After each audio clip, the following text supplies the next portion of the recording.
to this episode of Happy Hour with Ruth and Roxy. Yeah. And I'm Ruth. I'm Roxy. It's been a day of interruptions and dropped opportunities and whatnot, All sorts phone of calls things. and stuff, and just Yep. things. Yes. Yep.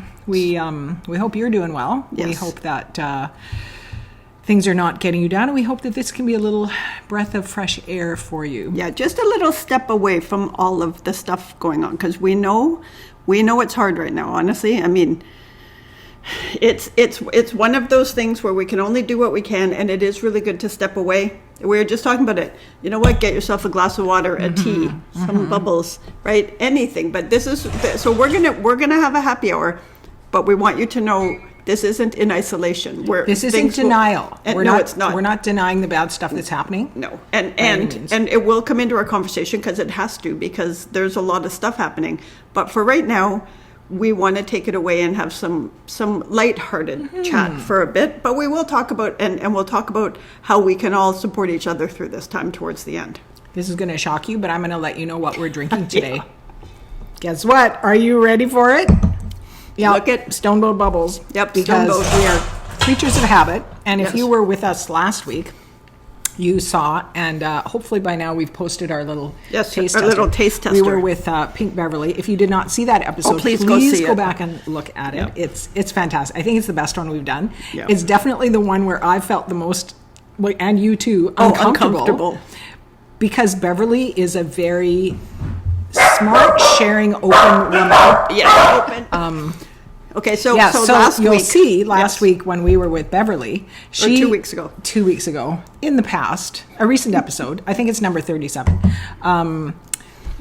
She treated us to Veuve Clicquot. I think I said it Yes. right. Yes, the French champagne. Oh my God! It's beautiful, and she's always got that when we come over to her house, and it's like she has a fountain. Right? It just keeps But you know flowing. what? Like in her words, I'm 4 years Yeah. old, and I'm not saving my money for my kids. Yeah. So my lovely kids. her lovely kids and her grandkids that she loves. But we did do a little taste test, and you know, you'll have to watch it, and we are going to send the taste test to Stoneboat too, so they can see that we're serious about these bubbles, because, you know, without giving anything away, I think there's a time and a place for many things, including different levels of bubbles. Yeah, exactly. I'm a little distracted because, like, and your dent. I have crazy. No, now my cheekbones are weird, and the only time my cheekbones are weird is when I'm too chubby. So I was going to ask if you lost weight because your chin is. I'm telling you, it's the I'm gonna bring the crazy mask in. I had pictures of that. I thought of that's including funny. that You somewhere, should have and done I thought, that. you're going to. We'll talk about it later. When maybe we'll pause it a bit. Oh my God, and I'm having a hot flash. It's a day. Hot and cold. It is a day. But I'll bring that in after and show you, because it's really interesting and kind of fun and a little bit embarrassing. But it's working. It is. I think it's working. I think it's working.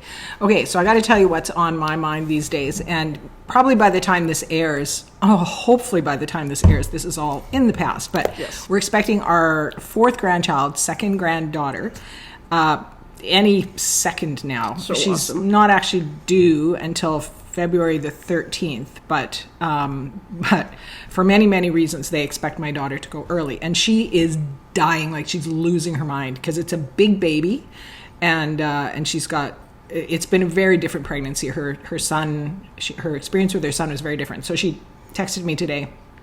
I messaged her to ask her how she was doing, and she sent me a crying emoji face back. And she said, and what's going on with her is that she's a registered nurse. She started in maternity, and she did NICU. Now she's public health, but she said, I'm scared, Mom. I've seen too much shit. I've seen broken arms. I've seen fourth degree tears in the mother. I've seen, broken collarbones. There's stuff that happens when because this is a big baby. This little girl of ours that's coming is a big one, and she knows too much. Yeah. She's seen too much, and so I said to her, knowledge. The challenge for you is going to be to try and remember the good births that you've also seen. That's good. Because she has seen a ton of them, but we remember the bad things. They stick in our head. So I said, you are a tall, strong, powerful woman. This is a tall, strong, powerful baby. You've done this before. You can do this. Yeah. And we're here for you, and we're rooting for you. Yeah. And I think sometimes when things get rough, it's really hard to not focus down on Yeah. the what ifs and the, it could go here and it could, we got to be prepared. We got to be braced, but that's braced just for it impact, for the worst, everything. right?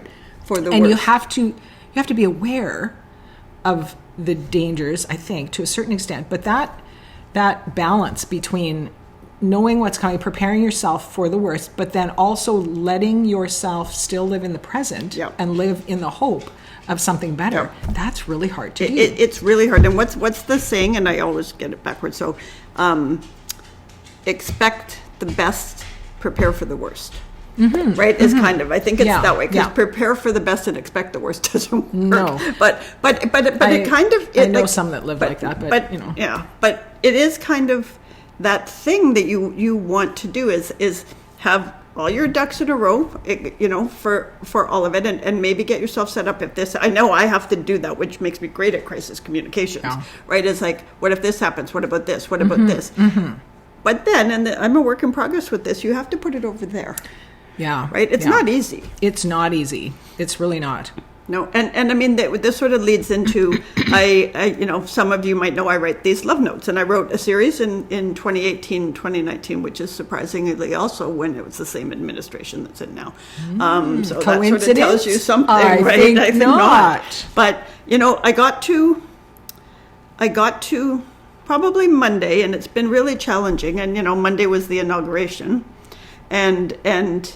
and I sat there, and the next day, everything, all of the stuff started being implemented that was in Project 2025. And I thought, what the hell am I writing? So I'm getting up an hour early in the morning. I'm trying to write these things. I'm trying to bring some little piece of sunshine or happiness or joy or make you think a little bit of something good. And then it's like, what the fuck for? Right? I had that. But you know what I did instead of taking it in, which is what I usually would have done? Because I was thinking, why am I doing this? I might as well just quit. Nobody's reading them anyway, which isn't true. We see the stats. They're reading them. It's absolutely not true. Right? I'm reading them, but I'm your first reader. See, that's true. She edits them. She's got to read them. But when I put it out there and said, to the universe, what is this? And all of a sudden, there was all of these things I was reading on Blue Sky and all these places where it was just like, look, at life is really hard right now. But you know what I care about in this next 30 seconds is I have the best cup of coffee, right? And people were saying stuff, and it was like, holy, like this is important. And by the time I wrote the piece, I had decided to keep them. But I put it up, and I did put it up. The headline pulled people in because it was like, does it even matter that I'm doing these? Does it, who cares? And everybody, they all jumped in. Yeah, right? And yeah. they all talked about how it was important to them and how it inspired them and how they did things. So my life lesson there, because typically in my life, because I've always been an independent little snot, would be to curl up and think I have the answer. Yeah. Right? Yeah. And the universe helped me get the answer, but so did all of the people that chimed in and said, Totally. no, you can't quit. Yeah. I think one of the things about your love notes, and I've read many of the ones from your first series, not all of them, but you've reposted. I share some of the good ones, and they're just great. And I've seen the evolution of you're 67 days in, I think, something like that. I think it's, maybe I am. I think you are 70 days in. That's right. Today's for 70. Yeah, so it's right around there, and I've seen what you did before, and now I'm seeing this, and I saw when you were heading down, I saw that, and I know that the power of those for you, I think with your readership, is that you're vulnerable. Yeah. Is that you recognize what is tough for you, and you share that, and you talk about the things that work for you. But I think even more so is I think the most powerful ones, and this is how you started with the first series, you're focused on others. Yeah. And you're talking about the people that are so great in your life, and you have so many of them. I do. And I think I pay them. I don't know how she does, a blog post a day is hugely challenging. I've committed at various times to a blog post a week, a blog post a month, a blog post a year. Do you think I can do that? I mean, you did hot yoga for every day for a while. Yeah, quite a while. 100 days. I did. That's a long time. And I did blog about that, but it's hugely difficult to keep on being the vulnerable momentum, and to keep finding the number of people that you can celebrate. Yeah. If you're going to celebrate one person every day, I don't know 365 people. You probably do, I though. don't think I do, but But you know so many people, and you have do. such a gift for bringing people into your life and making them feel it's going to make me cry. I don't cry. feel wonderful Yeah. because you attract the best friends. Exhibit A. But I think that like that is my superpower is and I'm really not sure whether I attract them or I just see how magnificent they are and I glom onto them like an octopus to their face. But you see what's magnificent, though, and that's what's magnificent about you. Like, Well, but it is because I can see the magic in people, Yeah. right? And even the magic in people when it's not their best day, right? Yeah. Like, and that's just it. But I think the love notes were really, I mean, honestly, this is not just a selfless act, right? I do them to keep myself sane. When you started, the day that you said you were going to do that, I went, oh, thank God, she needs something. Yeah, that is true, right? And I knew it would help you, Yeah. like, because that's how you process things, Yeah. right? And- That's yeah. common to a lot of writers, I think. Yeah. But your work is so much often about other people's writing Yes. and other people's issues and what Yeah. they need to communicate, that I don't know that you're necessarily processing your own stuff. And I think right? and I think that's a really good point. And I think in this day and age, like in this series, Love Notes 2.0, is the world is like it was shit back then, but Yeah. it's way darker It's now, way right? worse and now. but it is like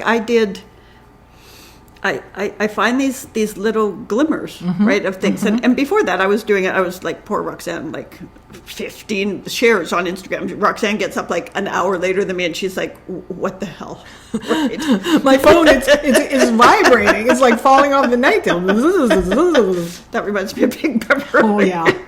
Again, watch the episode. Watch the episode. Also, did you see when I put up the promo piece? There's a really great promo piece that Roxanne did. But the promo piece, and I was like, we're excited to tell you this. We go deep. Oh, it's a bit of a long episode. It'll blow your mind. I I haven't was seen that having yet. so much fun. Well with done. it. Well done. Yeah, but that was, but even like, and I think that's what we will have to consciously do with this happy hour because it's going to get worse. Like It's before, it's easy going to to get go- better. Yeah. But it's going to get worse, Yeah. and we need Yeah. I don't think respite is the word, but we need a moment to step away from it and explore the funny, the joyful, the good, the interesting, and not always be down and dark. Because honestly, I saw where it was taking me in the last week, and it's been taking me there since November 6th. I got to tell you, but I saw where it was taking me, and I was like, no way, I'm alone in this, right? Like there are people out there. I'm a part of a bunch of groups on Facebook, and people are like I've volunteered for the last 5 years. I tried to get school trustees. It's like, what do we do? And my response to them, which I need to take to myself, is you keep trying. You just keep doing and it. you acknowledge the good things in your life because you can't lose sight of those right now, or else they've won. Yeah. Yeah. Right, because that's what they're trying to do, is make us so overwhelmed with the Yeah. bad Yeah. that we lose the fight for joy. Yeah. I think this is the right movie. Did you watch a movie called Life is Beautiful? Do you remember that one? Is that the one where he was in the concentration camps? Yes. With his child. Yes. Right? Yeah, and he was pretending it was a vacation He for his creates right? Yeah. a world for his son so that his son, because his son is a child, he's a young. kid, Yeah. and they don't know how long they're going to be there. Yep. And I mean, the father, of course, doesn't know if he's going to get out, but he wants to give his kid the best chance of surviving that place Yep. that he can. And so he creates an imaginary world for him there. Yep. And like, think of the challenge that must have been. Oh my God, right? When your heart is breaking, when you're fearing for the future, when you're pretty sure you're not coming out of here alive. Yep. And yet your kid doesn't know that.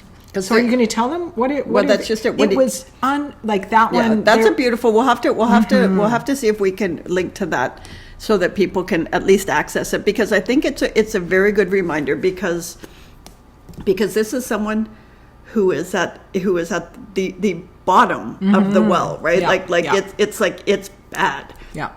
And to be able to do that, and that sacrifice Oh yeah. Yeah. for their child, right? For Yeah. their child. And even if the child gets out, imagine the difference to that child's mental Yeah. health when Yeah. they actually found some joy and that kind Yeah. of thing in there. And I think we do. I think we have to check in and we have to do things. And I am going to rant on Facebook because I get messages now all the time saying, I can't say that, but I can like your post, or I can share it. And people are saying, you're saying what I'm thinking. And they aren't in a place yet, or maybe they're not in, will never be in the place emotionally where they can say it. Yeah. But I'm getting all sorts of messages that it's like, thank God somebody's talking. Wow. Right? And to me, it's like, I expect, not in the next few weeks or months, but I expect at some point I'm not going to be allowed into the U.S. Because, I mean, for sure they're checking. Apparently, Hashtag goals. Well, right? And I mean, that's exactly. But right now, somebody was saying on there, a fellow came on and he's been quite outspoken about a bunch of things. And he's like, just so you know, there are a bunch of people in here and they just outed me and put my phone number and my address out on the They doxed him. on the dark web. Oh, ooh. Right? And now he is far more, and also I'm in Canada. I'm a little bit safer, right? Like, even if there's somebody up here who supports him, guns are hard to get here, right? Yeah, It's not, it's like I am more at risk of them going, no, you're not coming in here. Right. But I can tell you, so here's an interesting thing, and I was thinking, had this happened in a different way, it might have been really interesting and good for me. So inauguration happens. I followed Kamala Harris, the vice president, and I followed Joe Biden. And all of a sudden, I'm following Donald Trump and J.D. Vance and Melania, which maybe I did follow Joe Biden. But so that's never happened before. When I followed the Obamas, right, and Joe Biden, it didn't switch over to the Trumps back then. It's happening now. All of a sudden, yesterday, I'm like, I'm watching. This is why is Carrie Underwood on my feed, right? And it's like that's not. I love country music, but I like old school country, right? Like, and not to say that there's lots of people I do like that are, but Carrie Underwood's never been my thing. I would never have followed her. That's my turn for right? hot flash. But the other thing is, all of a sudden I got, and I actually should have saved it to show you, but I'm afraid the stupid algorithm would do more. It's this right wing. Far right women like us, they have a podcast, but they were talking crap, and all of a sudden and I didn't follow them, but I was getting their thing, but it didn't say it was an ad or it was sponsored. The algorithms are changing, and I think because I shoot my mouth off a lot, that they're showing us this. But the other side of that is if they're trying to do this, and I think eventually all of us are going to have to leave Facebook, but if they're trying to do this, it means it's working when we talk to each other, right? They don't try to screw with things that aren't working. Yeah, that's very true. Right? That's very true. And we have to take those as the positives. Yeah. It's but Zuckerberg has gone, full suck up, right?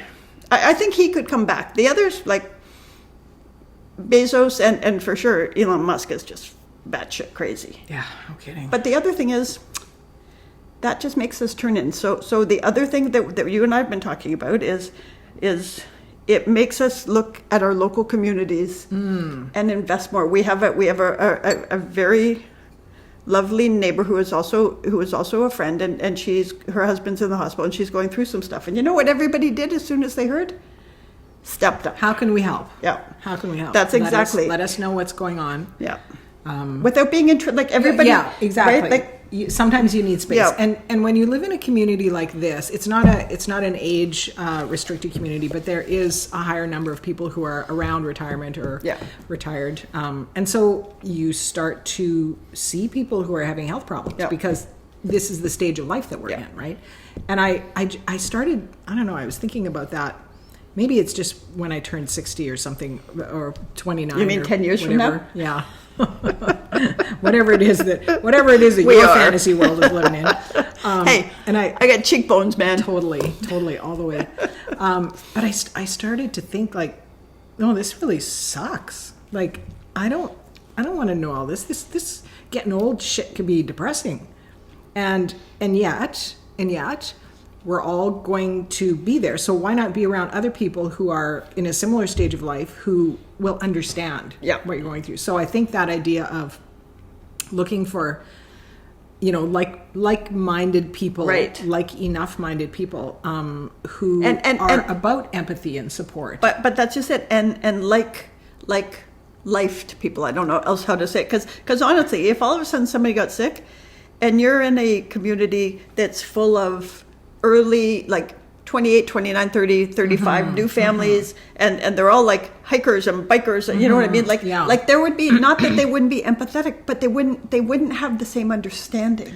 Yeah. Right? Yeah. And I think that's part of it. But it is like, when you're looking for the magic, to me, you know, rolling down the hill into the abyss, the magic was everybody got up and said, no, you're going nowhere. Yeah. Right?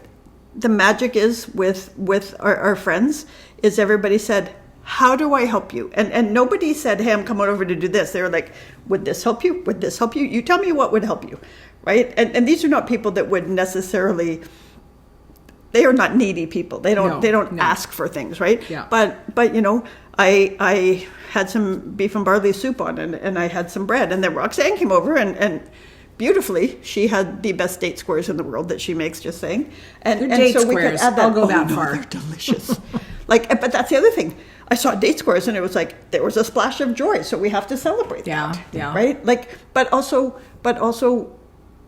that's something, and even if she's not so she's here and her husband's in the hospital and she's been staying in there, but she came home to check on things and do stuff, right? Yeah. But even if she doesn't like date squares, you know what it means when it's like, hey, this is from Rox, right? It makes you feel like you got people. Yeah. Right? You've got people in your corner. You've got people who care. It made me think. I mean, I started by talking about my daughter's situation. And when her son was born, he was there were a few complications with his delivery as well. And right at the end, and I was privileged, hugely privileged. Granny was in the room when he was born, so I witnessed all of this. It was fast. It was a hard labor, and just as he was, sort of like in the last stage, his heart started to go slow. They call it deceleration. So he was having some decels. Right. And they're like, okay, we got to do this. And because my daughter had worked in that ward, she doesn't work there anymore, but she knew all those people. They were her team. Yeah. And they were, and you could see the energy change in the room. It was like, call this person, call that person. Everybody came into the room. It was like elbows up. The tone was very controlled, completely controlled. And I'm there, with my son-in-law being like, breathe, buddy, breathe. It's okay. Yeah. If she's not freaking out, we know it's good because she knows what's going on. Yeah. And their whole thing was not to one of ours. Yeah. And they, of course, look after everyone evenly. But there's a sense, they've worked with her, right? Yeah. And it's like, not here, not now. On my we watch. Are here for you. Yeah. And also, you can do this. And now you got to fucking push as hard as you can. No, but that's just it, right? And I would expect. I mean, there is always a different level when it's your team, right? That when you've worked with people and that kind of stuff. But I would expect, because she worked in that, you saw the layers of what happened in there. You felt the room change. You felt the electricity. You felt all the energy. Most other people would just be like, oh, something's going on. But the thing is, these are the most amazing humans because they're they lean in so hard when there is a life, right? That's even slightly at risk. That it is, you look and it's just like, holy, none of this is going to affect you 5 hours from now. And yet they care so much, right? Yeah. So much. It's whenever there's, like when she was working in maternity, but also in NICU, when they've got the most fragile babies, right? Yeah. She said it's like, they don't lose many babies. Like the outcome can range, right? But very rarely is the outcome the infant dies, right? But it does happen, and when it does, it devastates everybody who's involved, right? Yeah. But when a baby that maybe the odds were so stacked against them, nobody figured that they would get out. When they leave, when they're discharged, it's like it's a parade, right? They feel so invested, like, yay, you did it, did it, we did it, No, and it's like, and again, let's go back to that, to the magic of humanity, right? The magic of humanity needs more wine, but the other side of that, like, and you just, it's like, it is so amazing when you see how good people are. And I think that's part of the challenge and what we're all going through right now is that there is a segment, and it is not the majority of Americans, and it is not nowhere near the majority of Canadians, that I feel like they've lost their humanity. I think many of us feel that way. And yet then you see, so one of the love note that I wrote about sort of falling into the abyss a bit is our friend Julie that morning. And I had gone through all of this. Like I sat for a couple of hours and, the universe gave me messages and my dogs gave me messages and the foam in my coffee gave me messages. But then Julie messaged me and she's like, "Are you okay?" And it was like, how the hell does she know this? Like, what was she looking in my window? Like, what the frig? And then she brought me a little plant. And it would be different, right? Because Roxanne's psyche and mine are somehow intertwined, and that's not always a good thing. But like for Julie, we're really good friends, but we don't see each other that much. Yeah. And yet somehow she knew, and she didn't just go, "Oh, I wonder if she's okay." She did something about it, right? Yeah, that's right. And that is the beauty of this community, right? And community between and connections between people. Yeah. And it doesn't have to be a close relationship. Yeah. You check in on people and it's like, "Hey, I haven't seen you around. Are you okay?" Like there are random people, and we used to do it even in our neighborhoods that weren't a community like this, right? Where it's like, "Hey, usually when we walk the dogs at 5 p.m. we see you, so you all right?" Right? Like it's a little bit like a neighborhood watch, except it's internal to make sure everybody's okay. Yeah, that's a pretty magical thing. It really is, but you know what? Most people will do that. Yeah, I think you're right. I haven't experienced that to this. Like, I have not experienced that way until I moved here. Right. Like the neighborhoods we lived in before were very. They weren't tight knit. There was a lot of mobility. Even in the last one where we lived, where people did stay a long time. You've got people that are working. Right. I was a primarily work from home, homeschooled the kids, so we were at home a lot. It was insular. So everybody left, and I'm like, who are the people who live here? Right. And that's why I think community is so special, because life is busy. But I think that's why social media, the good of social media, because I'm pretty mad at it right now, but the good of social media is exactly that. Like, I have friends, I have a really, really amazing friend, and we talk about really heartfelt things. And I met her online. I've never seen her in person, right? And I've told you about her. She's out of Michigan, and she's a trauma therapist, and most of her patients are transgender youth or young adults, okay. and I mean, these are people that are really on the edge. Like what she does is we're talking people that are truly on the edge, right? It is crisis work, and yet we have had the most connected and deep conversations. And if she walked by me today, I wouldn't recognize her. You know what I mean? In real, but you know what I mean? And I think social media and the internet has done that, and they've done a whole bunch of other crap things. But that sort of like I've said so many times, "Oh, I hate social media. I'd love to be off it, but I have to you can't not be on it when you're in publishing." So, okay, I have to be on it. But I love it for the messaging part of it. Oh yeah. Right? Keeping in touch with people. And that's the only reason that I started way back when I got on it, was because one of my friends was on it and she didn't live here. So that was the only way I could keep in touch with her.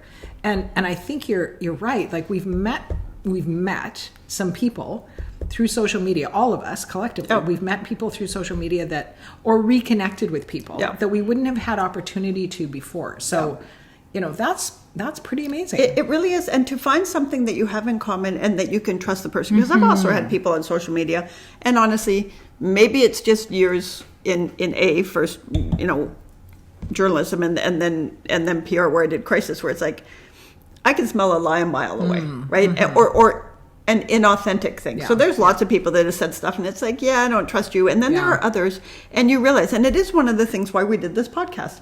It is like, there are people out there right now that are little blue humans that care about democracy and goodness and equality and equity and diversity, and they're in this red state where they don't feel like they couldn't go to the pub and have a fun conversation or a fun conversation that could lead to something more, because they are not amongst their people. They have to be guarded at all times. Yeah. And living guarded is hard. And I think sometimes about like the conservative religious communities where, like I grew up in that. And there's a lot of love, there's a lot of support, there's a lot to be said about that. If you're part of the mainstream of that. If you fit into that. But if you deviate in any way, if you're not if you're not exactly the way you're supposed to be in that community, and for me it was, I mean, I identified young as an artist and somebody who expresses themselves and expresses things that maybe aren't, I mean, good Lord. And it's not like I did anything wild, but I learned very quickly, be careful. Be careful what you reveal. So you said something early on in our friendship, and we were talking about it because Paul and I have a lot of original art, and it's all from small art. Like there is nothing in there that somebody should break in for, because honestly, right, you're talking at most, the biggest painting in our house is like 8 feet by 5 feet. Huge. It is huge. I'll take a picture of it. It is beautiful, but I think it cost us $5,000. Like, it's not like you're going to come in and get a masterpiece. $5,000. Right? But you know what? But for us, when we moved into this house, it needed something. And that was, you know, we could have, I don't know, put something else in the backyard, right? Mm-hmm. I could have done something else, but it was like, okay, where are we going to take this money we've put aside for something special? And for us, it was in art, right? But when you said something, and it was just like, art is.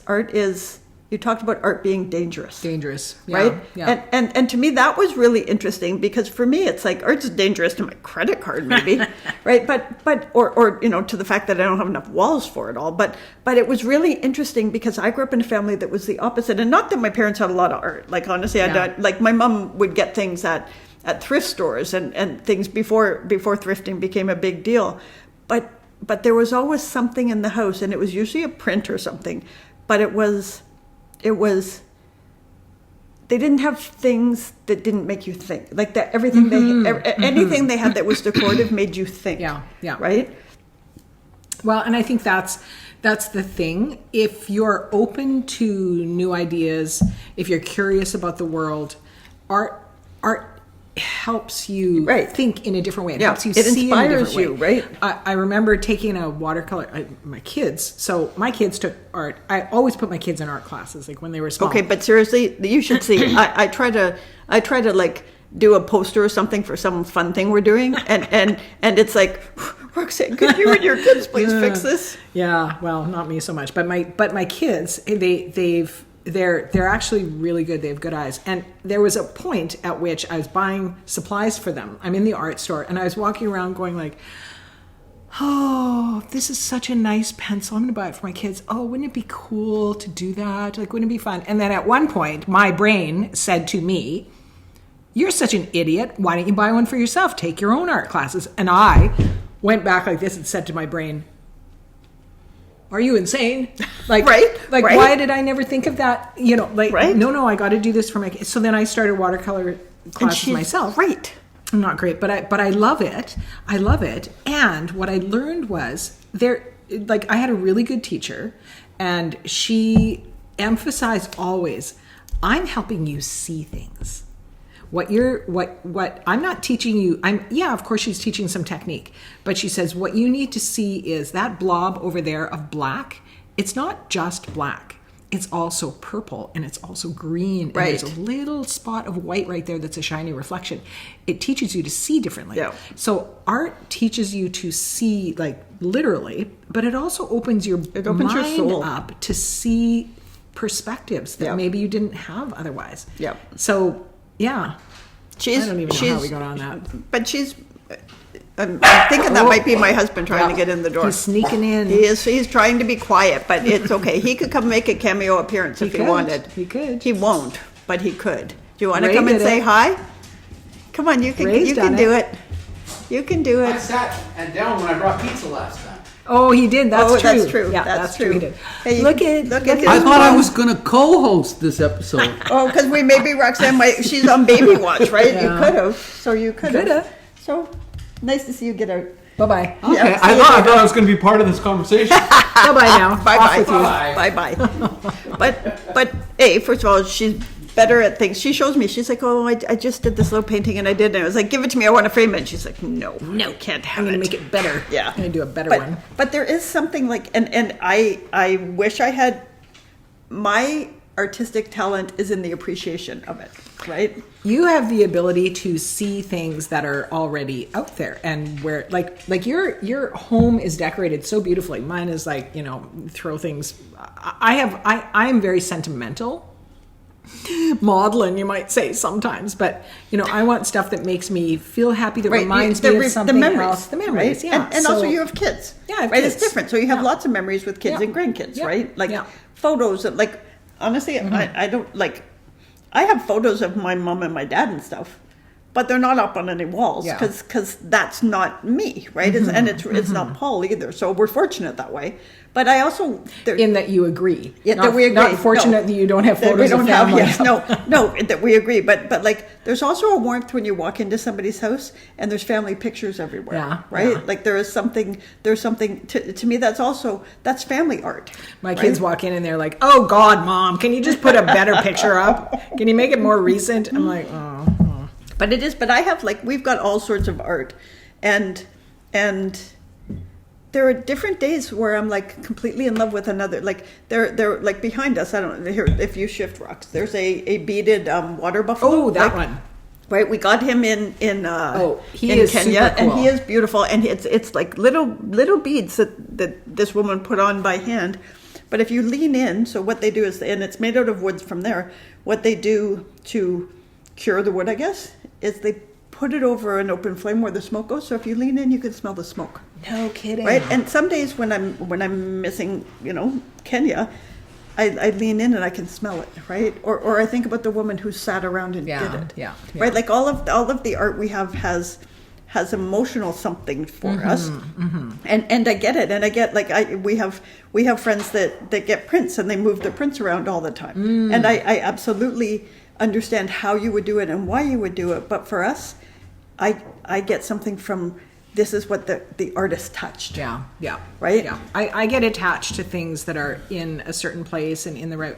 I have pictures in the crawl space downstairs that they're nothing they're just prints. They're just and they're cheaply framed. They're nothing great, but they matter to remind me of a time that's really special. And so I can't get rid of them, but I mean, there's a fine line between sentimental and hoarding, and sometimes and Ray would say I'm well over that line already. I'm not. She's not. But it is interesting. It'd be interesting to hear what you all think about, because honestly, there are some things, like, I can remember I had this ridiculous candle that I made when I was like 10 years old, and I went to, like, I don't know, some summer rec camp class or something. thing, Yeah. right? And to me, it was the most magnificent piece of art I'd ever seen. And I'm sure my poor parents were like, because it was like this tall, goofy looking clown guy. Like there was a clown candle. Yeah, it was, and he had really big nostrils. But it was one of those where it was like, to me, it was like, I did this. Yeah. Right. I still have it. I'll take a picture of it and we can put it in. I still have it was probably the first piece of art I bought as an adult, and I got it in Cozumel, Mexico. And it's this kind of green sculpted head, and it's got frogs coming out of all the orifices, the eyes, the ears, the mouth. That's it's all weird. of it. It is weird. I like weird, right? Clearly. But but the thing is, like, I usually like the art that people would be like, oh, that gives me nightmares. Unless it's beach art. Yeah, you have lots of beach art. But the stuff, I mean, it gives you nightmares is not too far away from makes you think. That's exactly what, and so Right? so I have, and I got these. Maybe where did I get them? I think I got them on Etsy, but it was a makeup artist, and she had worked with all these people that they had to do masks of their face to do stuff. Oh. So it's the masks, and they're spray painted gold. And I'll have to see if I can find an old picture of the house that we were in, because the next house we get, I want to put them up, because I had these frames that another friend I met on Facebook, she sold things on Etsy, and I met her and we've become friends on Facebook, and that's how I met my friend who's the trauma therapist, right? Wow. It's like she created this little group, but these masks are like, they're really cool, and I had these frames around them, so you walk down, we had a really long hall, and you walk down and they were all there, and Paul was like, creepy. The ghost family, right? But one of them is Drew Barrymore, and so and one is Jack Nicholson, and Drew. Like of celebrities? Yes. So they're all masks of celebrities. Yeah. So one, Drew Barrymore's face is like little tiny thing. Jack Nicholson's face, right, is big, and I'm trying to think. Oh, the Rifleman was in there. Chuck Connors is another one that we have, but I'll have to see if I can find a photo of that, because but I was fascinated by them, because these were masks. You can tell that they're authentic, right? And Paul was like, I feel like every time I walk down there, they're going to kill me. right? Okay, you didn't watch Game of Thrones, did you?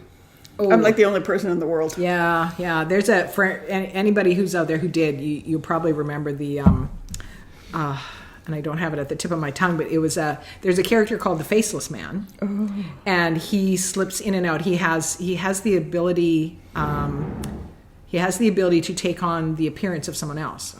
And the young girl, what's her name? She's got dark hair. You don't know. What am I asking you? Don't be looking at me, man. And I'll put it in here when I edit it. I'll figure it out and answer all the questions that I wish I had now. But she is part of her, character arc, her journey and all that is she has to go in this temple, and she's like, she has to become an acolyte. She has to learn this way. And it's just super, super creepy because these faces, that's what they do to the dead people. They make masks of them and then they put them up on the wall, and then you can use them. You can use that person's identity. Yeah, it's super, super interesting. Thank goodness Paul didn't see Game of Thrones, or I'd never get those faces up. Right? So I also have one. Oh, dang. Who played Silence of the Lambs? Anthony Hawkins. I have his mask. Okay. So I'll have to, it's him, Drew Barrymore. There's some sci-fi guy that everybody knows. Jack Nicholson. I think Jane Curtin, maybe somebody like that. And there's one more. I think I have 6 of them, but I will find it out. But it fascinates me. And I like that. But that's just it. The stuff that makes you stop. Because honestly, I've had people and I have them in my office. I'll take a photo so we can put them in. But my frogman, there are people that it's like, that's what happens to you when they bury you, right? Because he's got frogs and stuff coming out. He's got things coming out. Yeah, well, right? That is what happens. I'm getting burnt, just saying. I want cremation. Yeah, no bugs coming out of my eyes. No, I'm with you on that one. First of all, it's better. But the other thing you can do now is you get cremated a certain way, and it helps grow trees. Right, like there's all these things, right? Yeah. Or there's other stuff that you can do it, and you get put into the ocean, and you help build a coral reef. Ooh, right, like which that. is really cool, right? Yeah, I like that. There's some really cool stuff that you can do, and we've had the death episode on this. It's like it's coming, so you better figure out what you want to do because it's coming for all of us. Yep. Well, maybe not for me because I might live forever. Oh, it's coming for you.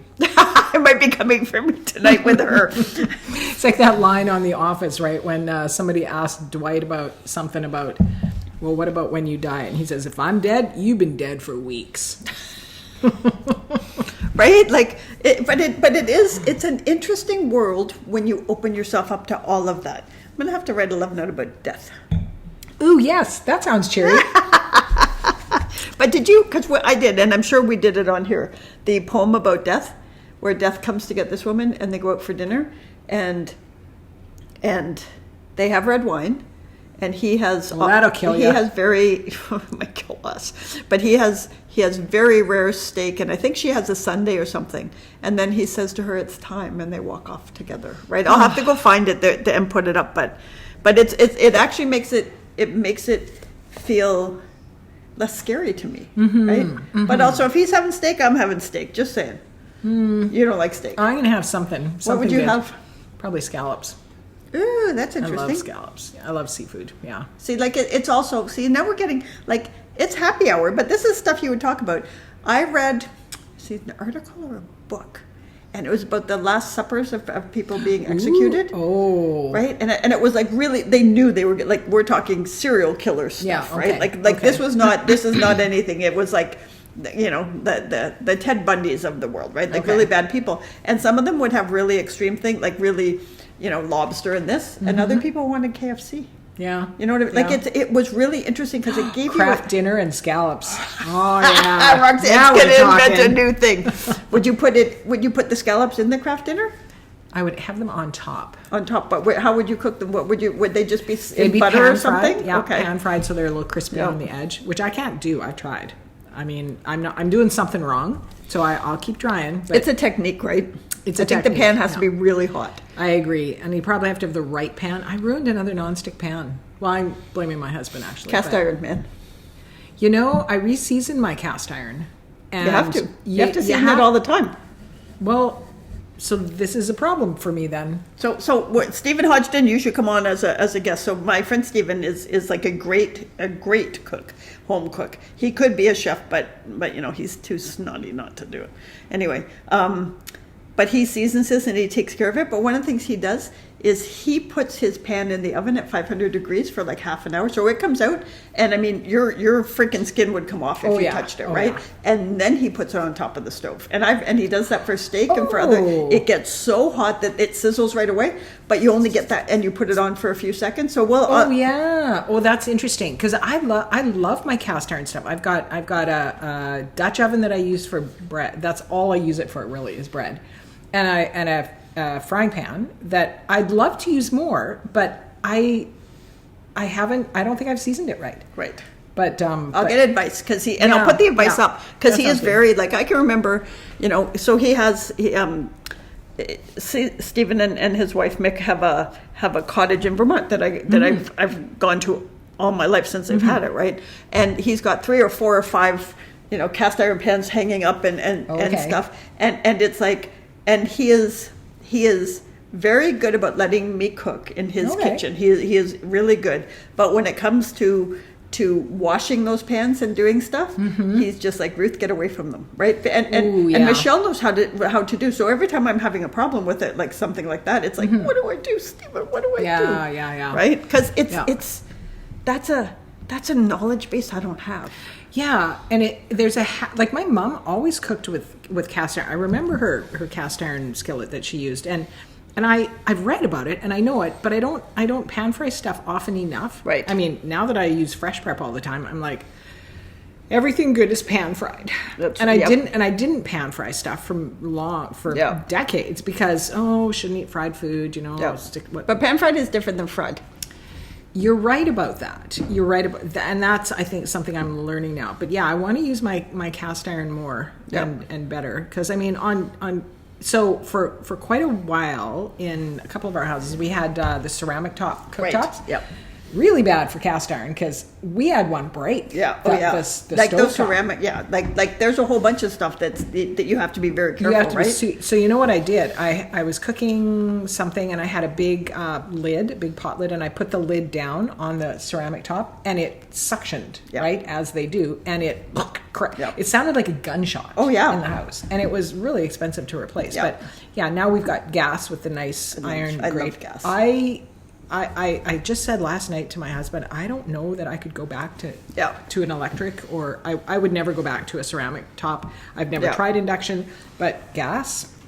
It really has, even though, there's but that might be why I'm out of practice with my cast iron. Because you didn't have gas before. Because I didn't have gas. She wasn't cooking with gas. I wasn't cooking with gas. So, but it's interesting, because we're looking at houses on the island, right? And there were a couple that had induction stovetops, and it was, but you'd have to get all new pans and pots, right? Yeah, if yours aren't induction ready. You have to, absolutely. And then every time we see this beautiful place, and they typically have, because one of our must-have is a gas fireplace, right? Yeah. They typically have that, and if it's not, we're like, and I am not so out of touch that I would immediately go in and replace it. But my first reaction is, as soon as that stove breaks down, I'm getting a gas one. Yeah. Right?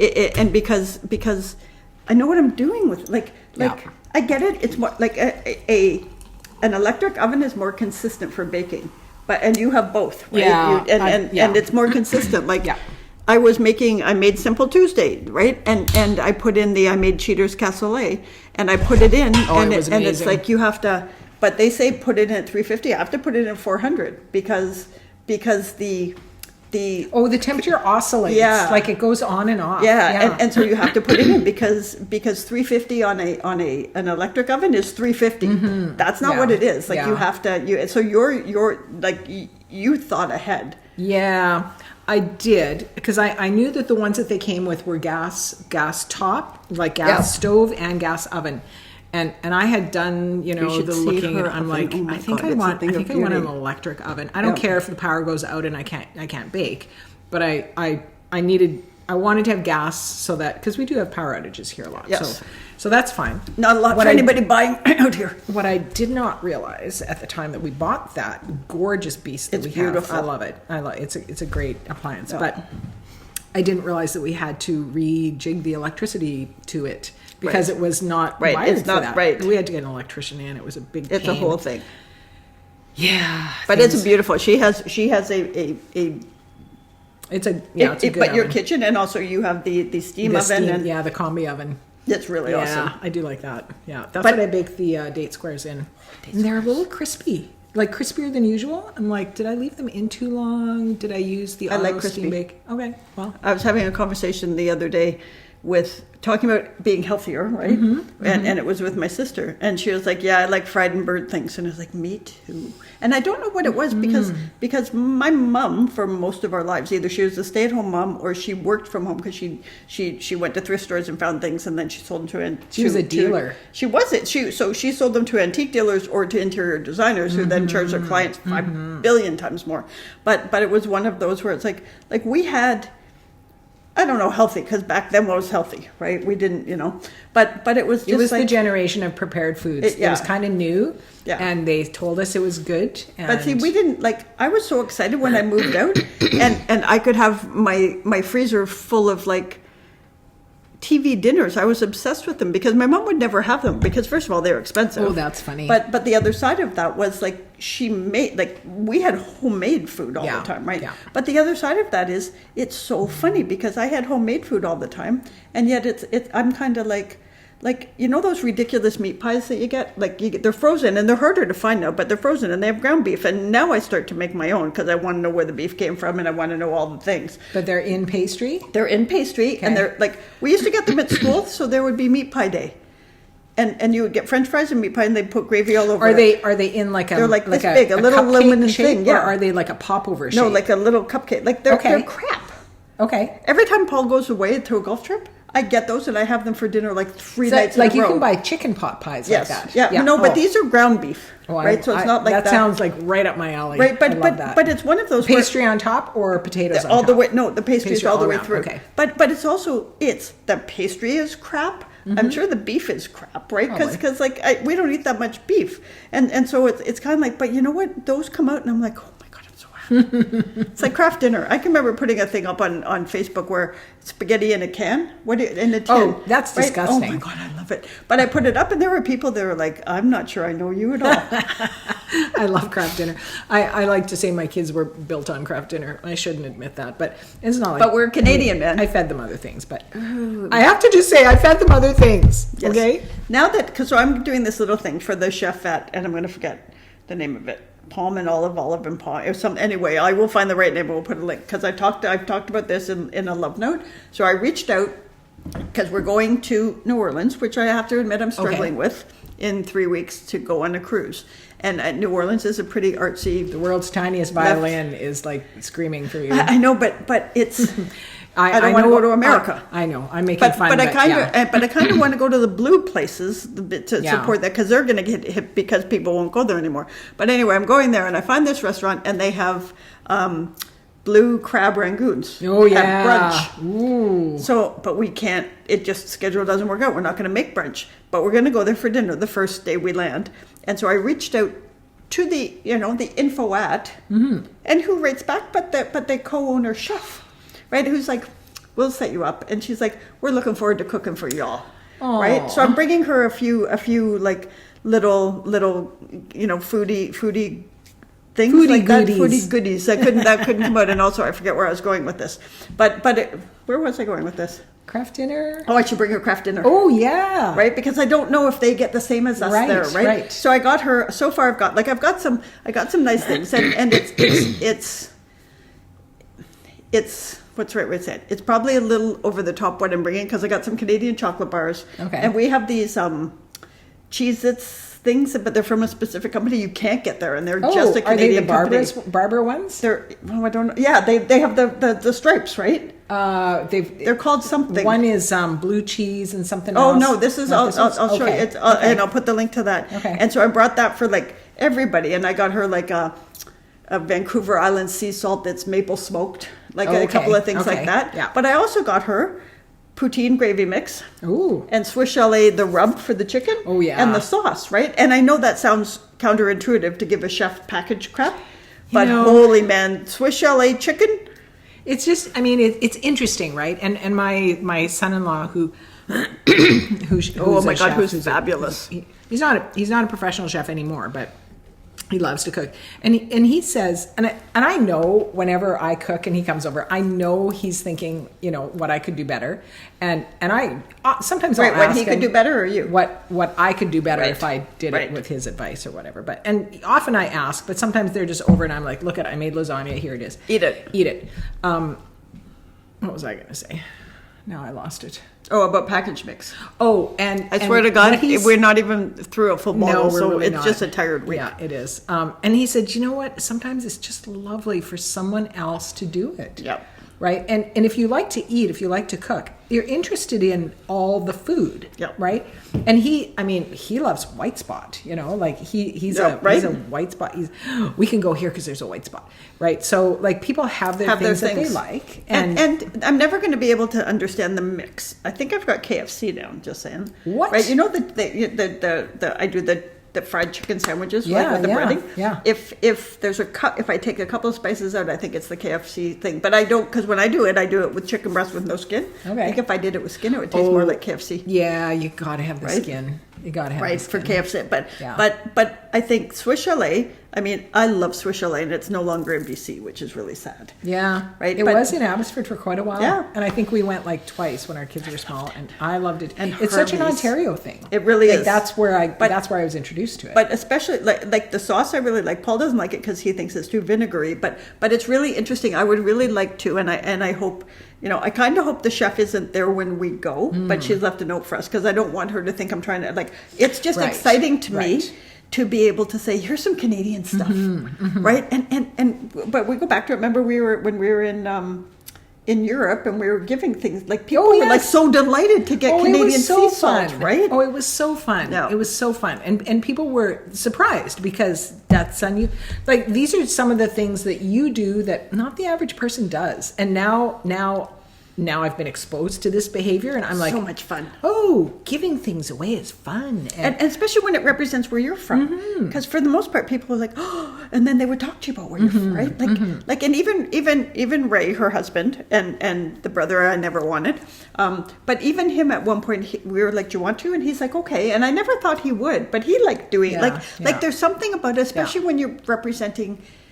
And maybe even more so these days, you're representing Canada, right? Yeah. And honestly, the way things are, it's probably going to cost me, I don't know, $30 to take some stuff for this team, because she said we can make that happen, and we're looking. You know what I mean? That moment was so important to me, especially at this time, that it was just like, I love you here.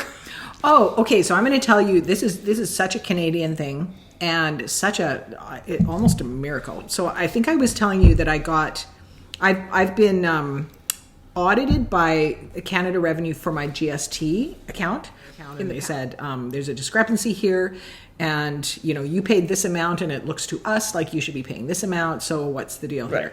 And I'm like, Here we go.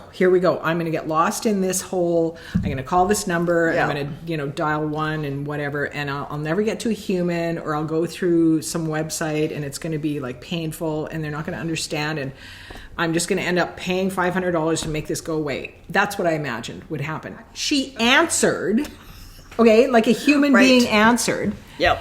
And she said, "Oh, this makes sense what you're talking about. And can I just confirm that, is this an ongoing thing, or is this a one-time thing?" I'm like, "This is ongoing. I've been doing this for 15 years. This is how it works for me." Okay, good. I'll put a note on your file, and we won't have to bother you about this again. And I'm like, what? That was so easy. Right. She made it easy, and you don't often think about how those tiny little things can just be make your day. Oh, it's tax season. I'm already stressed about all the receipts that are piled up. It's so all of it. badly. And this is one thing now. It's done. And somebody took a moment to say it's all good. Exactly. Right? Yes. Exactly. And all of this stuff. I was thinking about this because I should be a week ahead in Love Notes, and I'm not. I'm I just got caught up. Thank God Roxanne's been there, because I'm here's 15 of them. But the other thing is just those little things where somebody actually, who honestly she probably had 30 people to talk to, but somebody who says, it's all good. Exactly. Right? She could have made it difficult. She could have not answered her phone. She could have, told me I had to send in Yeah, all right. All of the my things. documents, right, to prove it. She could have made it difficult, and she didn't. Well, so for all of the things, and I've got a couple of things for a place that we're going to, and it's in Costa Maya, Mexico, right? And Okay. and Paul and I've been there a couple of times before, and we want to take the friends that are cruising with us there, and it's a really cool place. They pick you Mexico? up. Yeah, so we're going to Costa Maya, Belize. Oh, I didn't know you were So- stopping in Mexico too. Yeah, Okay. Costa Maya, Belize, Honduras, and Cozumel. Wow. Oh, right on okay, the way back. okay. So this one place at Costa Maya, and they have dogs, and they have this thing, and you go for the day, and I don't know, I think it's like $120 for the day, but it's like you get a really great lunch, it's all your drinks, it's a nice private beach, it's all that, Nice. but it's not a resort, right? It's like Okay. it's just these people, and they mostly cater to the cruise ships, and they are lovely humans.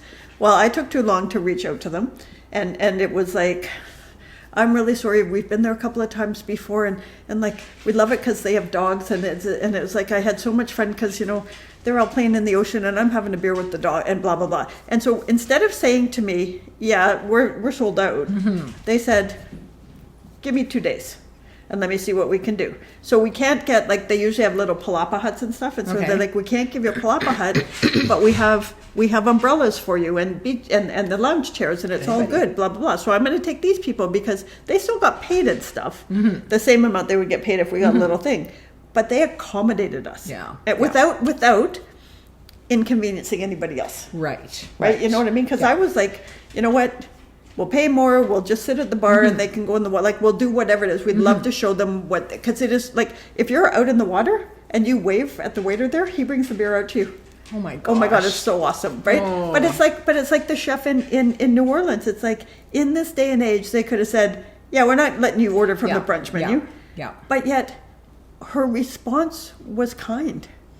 I have talked to you before about the you have for yourself. Oh, hang on, keep talking. I'm going to let my dog You talk out. about your Buddha Ruth persona And bitchy Ruth. and bitchy Ruth persona, and I talk about my full-hearted Roxanne and my raisin heart Roxanne. Raisin heart.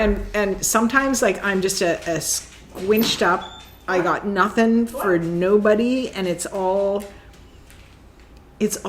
hard. There's nothing to share. There's nothing extra.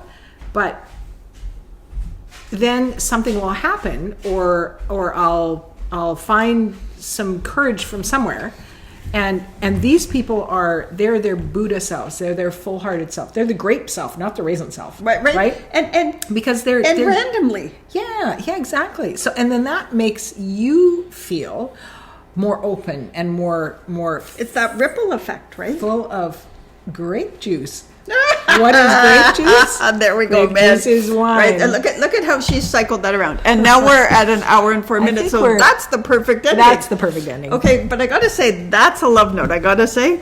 So first of all, Raisin Heart Roxanne is like the freaking best thing I've heard this week. Raisin Heart Roxanne. But isn't that big? And I think that's a beautiful thing to end this on, is to be able to say, in this hardest of hard times for many of us of our generation, Yeah. right? I'm not talking about somebody who went through World War II. No. But for many of us, this is the hardest of the hard. And what if we can just do the thing that has a little ripple effect? To one person, be kind don't to know where it one goes. person on the phone. Be polite when you're talking to somebody. Yeah, Give them a courteous. chance. Be like Ted Lasso says. Be curious, not judgmental. If you see something, it's really hard when we're seeing opinions and hatred being Yeah. disseminated by people around us. But we have to still come back and be, you know what? I'm still going to be true to the self that I want to be. Yeah. I want to be that full-hearted Buddha, Right. grape, full Buddha of wine, Buddha self. grape wine self. But the other thing, and I think I've written this maybe in a love note, but it was like there was a person that stood somewhere and was protesting something, and somebody came up to them. A reporter said to them, it was like somebody who did lots of really great things, and it's like, you're not getting anywhere. Why do you keep doing it? And it's like, I don't think my protest is going to change the country, but I have to do this so the country doesn't change me. Oh, I love that. Yeah. Right? Yeah. And I think that's just it. And if we could all just be a little extra kind not the frickin' maggots, because they don't deserve it right now. Like I will be kind when those people come out of the cult. Yeah. Not right now. Yeah. But you know what? For the people, that maybe deserve a little bit, like, don't get angry at people on the phone if they tell you can't do it, because they don't have any choice about what the rules are. Yeah. Don't get pissed about some of the stuff that's coming down from this administration about the rules, because the people that you're going to get pissed at are not the people controlling the rules. Well, right? and don't be like, how did you vote? And then decide to be kind or not, right? Like, just be kind. Oh, no, I'm doing that. Right? I'm like, how'd you vote? But it's different. Like, when you're on the phone with somebody, if you don't know them, no, that's fair. Right? Like, No. if they're a random person, and I think that's, for me, that's the tricky part, because I want to stand firm against the people that I know are putting hate out there. But you don't know. But the two things can be true, right? Somebody can be ignorant and well-meaning and hateful, but they won't know anything different unless they see something different. So here's something. So I have to make sure I don't give up any confidences here. But I had somebody who works in the service industry talking to me about people purchasing a large purchase in Abbotsford, which is quite a it's very conservative, evangelical, Yeah. very religious kind Very of place. fundamental, yeah. And these people were buying this thing because they had prayed for Trump's inauguration, and they were buying it on the day of the inauguration. And this is a large life purchase, right? And this person said to me, I just couldn't understand it because they're nice people.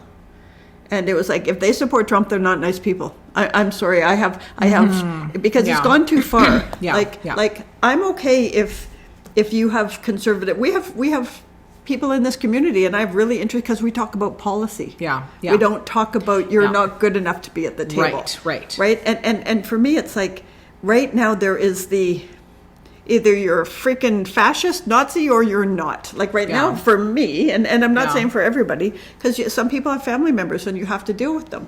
I won't. They're done. Yeah. I'm done. Yeah. But the other side of that is, I'm not saying I'm right either, because how are we ever going to come together? Yeah. Right? Like I think that's just it. But the other side of that is, if we give everyone the benefit of the doubt until they tell you the thing. I think you've hit on it right there. You give them the benefit of the doubt. You treat them kindly and decently. None of us are our best selves all the time, right? So I'm not saying that this is an excuse for people who are No, I get spreading that. hate and Yep. being bad, but I'm just saying that there are everyday life situations where if we are our best self and we do try and behave consistently with the values that we're talking That about we here, have. that we Yes. have, it might show, because there's hate on both sides, right? It might show them that we're not the wicked, we're not the Right. horrible, we're actually just like them, Right. and they don't have to hate us, Right. Because And I agree with that when it comes to policy and that kind of stuff. What I don't agree with is, with the sort of the making it the same when it's there like, were good people on both sides, right. No. But, and I know that's not what you're saying. Yeah, But I also think, and I think this more and more, and I don't watch Fox News, but I pay attention to it, if that makes any sense, is there are a lot of people who don't have critical thinking skills, who were Right. duped, and they're about Yes. to, like honestly, they're about to find out. Like, and the thing is, so we're seeing it now. Veterans Affairs and a bunch of stuff is happening. There are people that voted for Trump that they're supposed to move to a job in 2 weeks, and they just got told the job's been rescinded. Oh yeah, lots of people, right? So the other side is, because of what's going on with all these ICE raids, something like 70% of the people that go out in the fields and pick the fruit and vegetables aren't showing up. Yeah. So those are rotting in the fields. Yeah. So the other side is, the Trump administration has just pulled a whole bunch of stuff, and eggs have gone up something ridiculous, like 60% in the U.S. because of avian flu. They're killing all the chickens. The eggs are going up, right? Because and now they're not talking to each other. So what a responsible egg farmer, chicken farmer would do is they're going to kill their they're going to kill off, they're going to cull the chickens. Like when they get one thing, some won't do the responsible thing. And then people are going to die. And you know who's going to die? The people that voted for Trump, because that's the regions it did. Yeah. So the thing is, it's going to affect people. And I will be far more open to those who were brainwashed, because it is a cult, than I will be to people like Jeff Bezos. And I'm a part of it. I still get stuff from Amazon. I buy books from Amazon. I'm a part of it. I have stopped when I see an ad for Facebook and I click, I have to tell you this. You guys come in. So, you know the sparkly boots that Shoes for the Soul had that look like Taylor Swift boots? I bought them. You bought sparkly boots? They were on sale they were a third of what they were. Anyway, but you know what I did? I saw them on sale on Facebook, and I went directly to them. So Facebook gets nothing of it. But the thing is, those are the people I will not forgive. Right? The people that have power, that understand that they are putting their need for their greed over the average person. Well, these are the same people who were literally dying in the hospital of COVID, denying that COVID exists. And they're like, you're dying of COVID. No, I'm not. Can you give me the cure now? Yeah. And by the way, today, can you give me the vaccine? Because it's too late. But too late. So, I mean, and that's what, unfortunately, is going to But the other thing is, it's going to happen because these guys don't have critical thinking. So if you understand it and you're sucking up to them, right? Because you can profit from it. These other people have been brainwashed. And so coming out of it, maybe there's a space for them. But I also have to say, I'm pretty sure, now the question I'm hearing in lots of groups that I'm in is their decisions on taking on a client or doing something is, would they have turned in Anne Frank? Right. Instead of, can I trust them? Will they make a good partnership? Yeah. Right? That's and we went from something really good to this. So let's go back to, let's try to be kind. I will try to, because I am not feeling very kind right now. It's hard to give people the benefit of the doubt. I think that's where we went sideways on all this, because it's sideways. It's when we don't know anyone, you can make an assumption one way or you can make an assumption the other way, even if you're just talking on the phone to somebody, right? And I get that. It's some people, especially because we're Canadians, don't worry about it, don't think about it, it doesn't affect us. It totally affects us. This is something that affects all of us, and it will affect us more. And it's going to affect us in Canada, people, because we have a federal election that's looming, right? It hasn't been called yet, but it's coming. It will affect us. The trick is, how do we lean in, stay aware of what's going on without being consumed by it, right? Yeah, I'm figuring that out. So that's hard. I mean, and you have the kind of background that makes you more susceptible to that. And for me, I didn't know anything about politics 5 years ago before I met you. I mean, really, I was quite ignorant, unfortunately. I do have to say, I have to say something, and I think I wrote this maybe in a love note, but definitely. So the people that are ringing the bell the loudest are good journalists and former journalists. Ooh. And so the people that I used to work, and I worked with the best of the best. I mean, my God. And these people are like, do you not see what's going on? Yeah. Right. And they are like it's like, and I've had a few people email me, and it's like, come on, man, you're overdoing this. Yeah. And it's just like, seriously. So this is exactly what happened just before Hitler started to round people up. Yeah. Right. But the thing is, you don't know that about everybody. So we have lots of people in here who have conservative values, and you know what?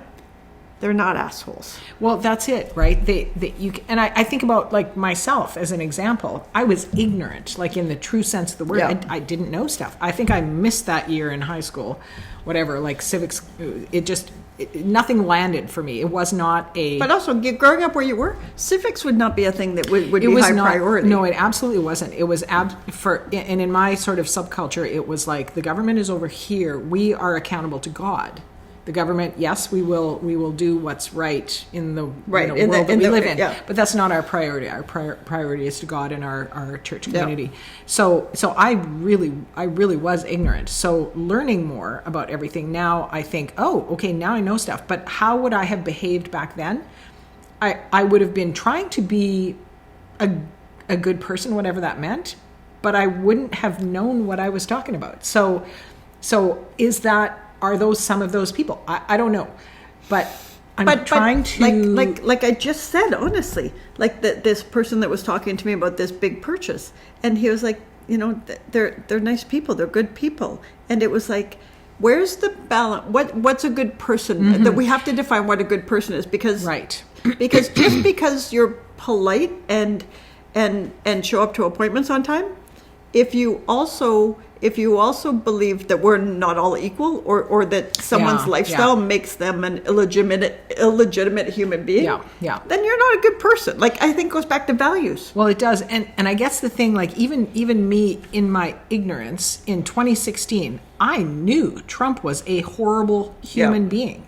And we didn't live here. I hadn't met you yet. Yeah. I remember watching the very first debate thinking, this is a freaking joke. This is, like, how is this possible? Of course he couldn't get elected. Of course he could. Of course Hillary's going to win. I couldn't believe it. Like, that's when I started paying attention. Right. And like, I started paying real attention. I mean, I've always paid attention because I wanted to be an American speechwriter, which makes for the president. I didn't want to be an American speechwriter. Ooh, aren't you lucky you dodged that bullet? Holy man. But I started like, the Bushes made me pay attention. 9/11 certainly made me pay attention, right? And even before that, Nixon made me pay attention when I was a little kid. And I am somewhat ashamed and yet still compassionate, because I wrote Richard Nixon a letter because I didn't understand it. I mean, I was a kid, and I was like, oh, the headlines are really mean to you. Do you want to come and live here with us in Canada? And then he sent me a response, but it was like a regular typed, like it was just a formula response. Sent it back, and it came postage due.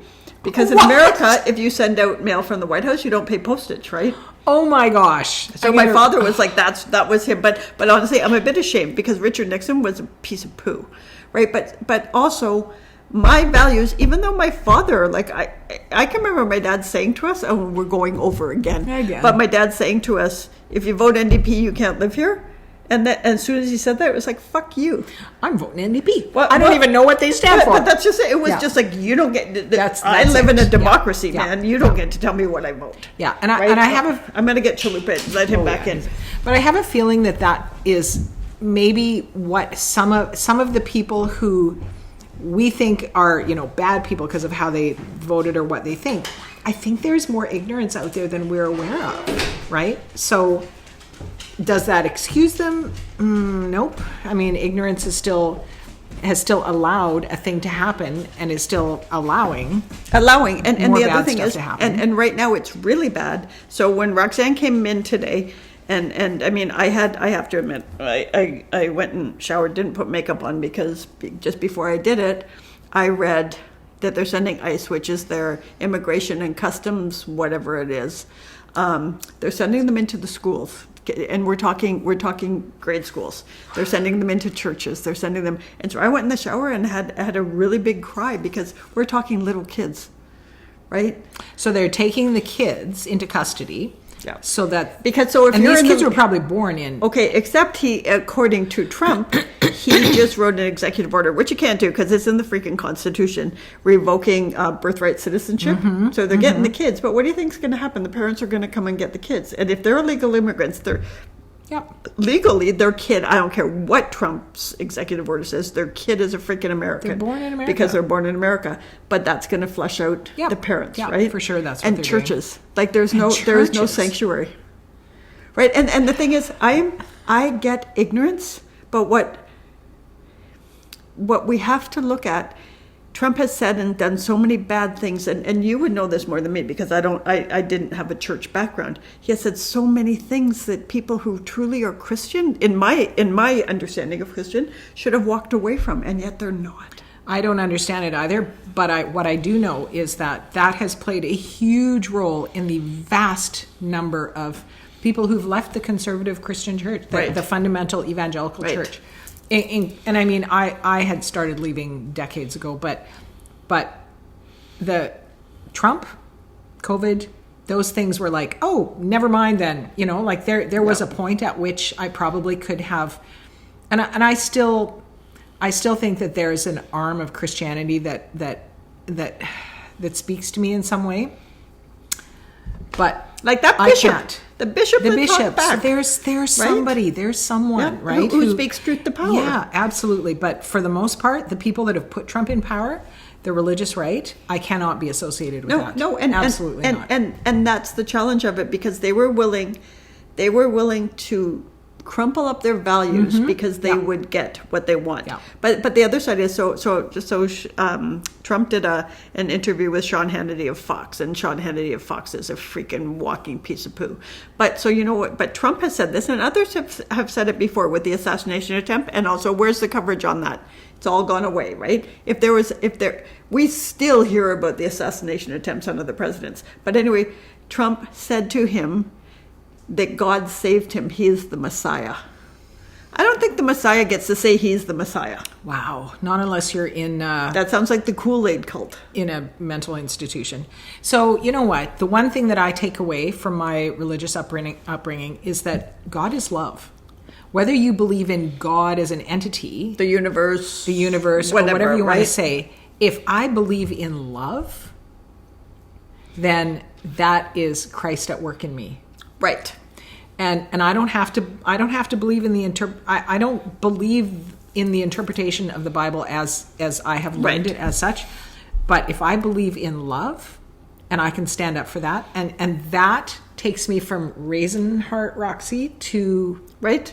open-hearted. That takes you from bitchy Ruth to Buddha Ruth.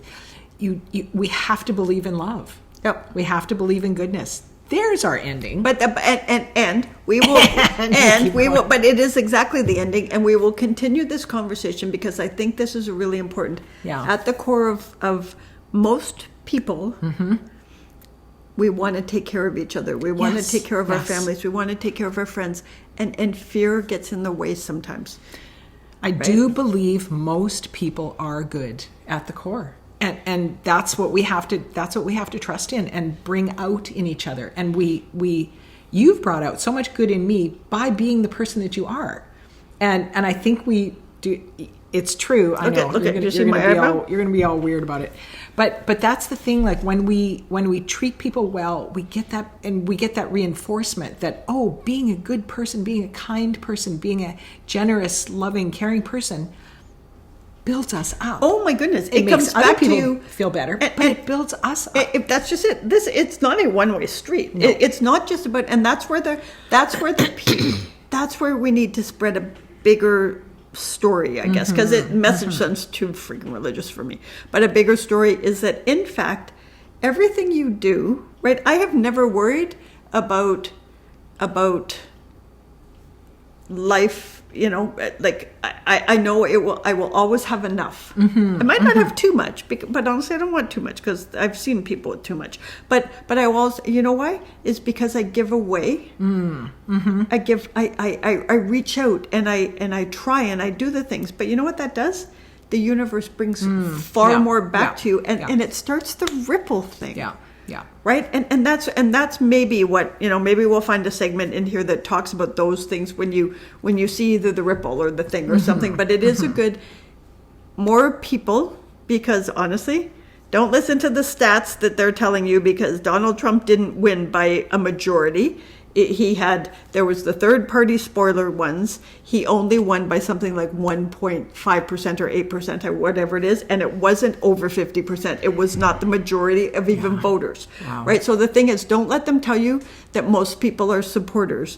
And I would bet you 75% of his supporters have been duped. Yeah. Right. Yeah. And they fucked around, and now they're going to find out. Yeah. Right. But the other thing is, we have to, at some point, the people that supported Trump are going to the people that need our love. You know what my mom used to say to me? The one that's the hardest to love is probably the one that needs it the most. Oh, hurt people, right? Yeah. It's that thing. It's even the COVID deniers in the hospital dying of COVID at the time, they were still cared for by their medical teams. But that's just it. Right? So who they may have exposed. They may have exposed. Right. Yeah. So there are good. Most people are good. Most of us have a good core. That's what we're trying to. Yeah.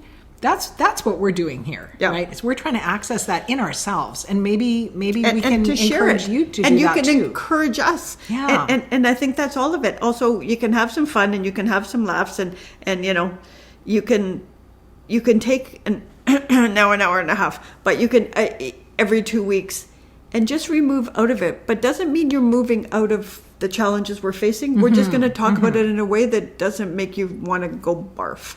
Yep. Right? Because we can do something. And We on can do that something. note, what are we grateful for, Roxanne? Oh, goodness. I'm grateful for, I think last time I said Costco, so I can't say Costco again. Although, just for the record, they're fighting back, and they're like, because apparently, I don't think it's true, but they had some people say, we don't want you to do diversity, equity, and inclusion stuff anymore. Who said that? And, well, there were shareholders, right? At Costco? Yeah. What? Right? And so God. at Costco, what they said was, fuck you. The board said, fuck you, we're doing this. And they came out and they were like, this is who we are. Don't want to shop here? Fuck you. Well, there you go. So I'm grateful because right now my So you can say husband Costco. is cooking Ooh. frozen ravioli, spinach and cheese ravioli Ooh, that from I bought Costco. at Costco because No, that's pretty good. he said, what do you want me to do for supper? And I said that because I don't want to do anything. So what are you grateful for? I'm grateful for conversations like this because I have become quite black and white in my thinking, right, about Trump supporters, and I want them to hurt a bit, but I don't want them to be knocked down so far they can't come back. Like especially the ones, honestly, who have been manipulated, Yeah. because they have been manipulated, right? Yeah. And I'm trying to find a way. At this moment, I have nothing for them. Yeah. But you know what? We're going to come out of this because we came out of World War II, right? It decimated Germany. But you know what? There are good people. Like I see people online every day. My friend who's the trauma therapist, right? Right. It's like she is working every day, and I mean truly to save lives. She just had a client on Inauguration Day. He attempted suicide, right? I'm not sure. He is not the right. But and you know what she did the next day? She spent all day with him. Wow. Right? Trying to make sure they didn't do Yeah. it again. Yeah. Sorry, all day with them. Yeah. Right? I have to Yeah. get the language right. But honestly, then this is a transgender person, Yeah. right? Yeah. And it's like there are good people doing good work out there, and Yeah. I'm really grateful for those on the front lines. Oh, exactly. So on that note, On what that do we note. want more of, Ruth? We want more happy hours. Yes, and we want less bullshit forever and ever. Thank Yep. you guys for being Thank here. you. Thank you for your support. Yeah, thank you for your listening. likes Take care and of each comments. other. Please take care of each other, and we will see you again soon. 2 weeks.